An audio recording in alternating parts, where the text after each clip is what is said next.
So what if you could become a superhero? Not in a comic book, but in your actual life. What if there was this ancient, time-tested secret that could help you get literally everything you've ever wanted, but in a way that actually helps the entire world? Okay, stick with me because today we're unpacking a story that promises to show you exactly how.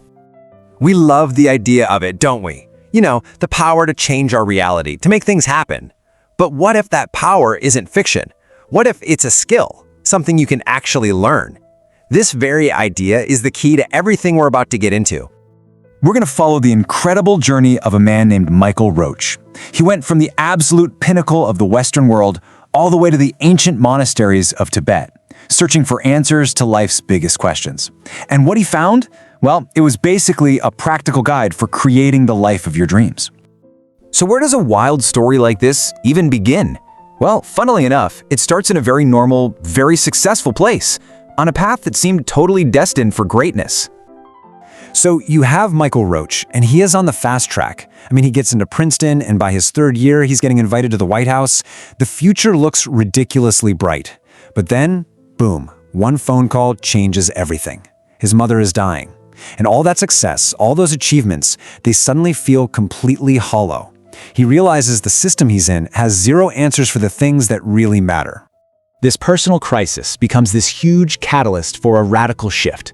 So instead of continuing that climb up the ladder of success, he decides to just leave it all behind. He's going in search of real answers. A classmate from India tells him, look, what you're looking for, you can't learn that in a university. And just like that, Michael takes this huge leap of faith. He drops out of Princeton, gets on a plane to India, determined to find some kind of ancient wisdom about life and death. But, his quest gets off to a bit of a rocky start. You have to picture it. He arrives in India, terrified, all alone, and when he finally tells someone he's there to find Buddhist teachers, they basically tell him, oh yeah, you're just a little late. About 1,000 years too late. What a setback, right? Almost comical. But he didn't give up. Not even close. He was eventually pointed toward Tibetan refugees in the Himalayas, and there he found his teachers. He joins a monastery and dedicates the next quarter of a century to intense study, becoming a monk and mastering these ancient texts. So after 25 years of this grueling study, he finally passes his final exam, a 3-week public debate against 1,000 other monks. He thinks his work is finally done. But his teachers, they had a very different idea. The head of the monastery calls him in, he congratulates him on this historic achievement, and then drops a bombshell. That was just the warm-up. Now the real test begins, and this one isn't going to be in a monastery. His teachers give him his starting capital for this new mission, $7. That's it, $7, enough to buy a suit from a secondhand store and not much else. So what's the test? Go to New York City, a place he apparently hates, and start a business in one of the most famously ruthless industries on Earth, diamonds. The whole point was to prove that these ancient principles he learned could actually change reality, even in the toughest, most modern environment imaginable. So, did it work? Oh boy, did it work. Using only the principles he was taught, his company grew to have 10,000 employees and hit $250 million a year in revenue. It got so successful, it was eventually bought by Warren Buffett. I mean, wow. This just begs the question, what on earth did he learn in that monastery? So the answer isn't some business school tactic or a secret negotiation strategy. It's something much, much deeper. It's a profound understanding of how reality itself works. And it all starts with a really simple thought experiment. Okay, I want you to imagine I'm holding up a pen right now. Just a normal pen. What is it? It's a simple question, but trust me, the answer holds the key to everything.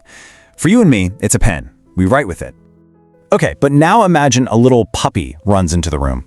Does the dog see a pen? No way. The dog sees an awesome new chew toy. So here's the million-dollar question. Who is right? The human or the dog?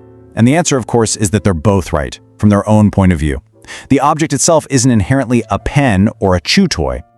And this leads to this really cool concept, emptiness. Now, this doesn't mean nothingness. Not at all.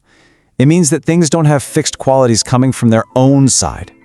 That pen is like a blank screen. It's pure potential. It only becomes a pen when we look at it, and a chew toy when the dog looks at it. So if the penness isn't coming from the object, where is it coming from? It's coming from us. It's coming from a seed in our mind that we planted with a past action. The ancient word for this is karma. When you give a pen to someone, you plant a little pen seed in your mind. Later, when you see that empty object, the seed opens and forces you to see a pen. This is the secret. You create your own reality by planting the right mental seeds. Okay, and this is where it gets really interesting, because this isn't just philosophy. It's a practical technology for achieving your goals. Let's see how this builds into a simple, 4-step method to get anything you want. First, you gotta know what you want. And for most of us, it boils down to some mix of these 5 things, right? Financial freedom, great relationships, amazing health, a peaceful mind, and, the ability to help the world. Just pick one to start with. The system itself is beautifully simple. First, get crystal clear on your goal. One single sentence. Second, and this is the magic key, find someone else who wants the same thing. You want to grow your business? Find another entrepreneur who's trying to do the same. Third, commit to helping them succeed. Once a week, just spend an hour helping them out. By doing this, you are actively planting the very seed for success in your own mind. But a seed needs water to grow, right? That's where the 4th step comes in, and it is absolutely crucial. Every single night before you go to sleep, you lie in bed and you think about the good you did for that other person, and you really feel happy about it. This is called coffee meditation, and it's like pouring rocket fuel on your mental seeds. It makes them sprout into your reality incredibly fast. And this whole thing just brilliantly illustrates the ultimate point. The system is designed so that the only way to get what you want is by first giving it to somebody else. You want financial success? Help someone else get it. You want love? Help someone else find it. You literally build your own success on the foundation of helping other people win. So the entire system just comes down to this one simple, profound choice.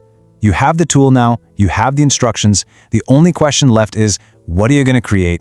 What reality do you want to experience? And whose life are you going to change to make it happen?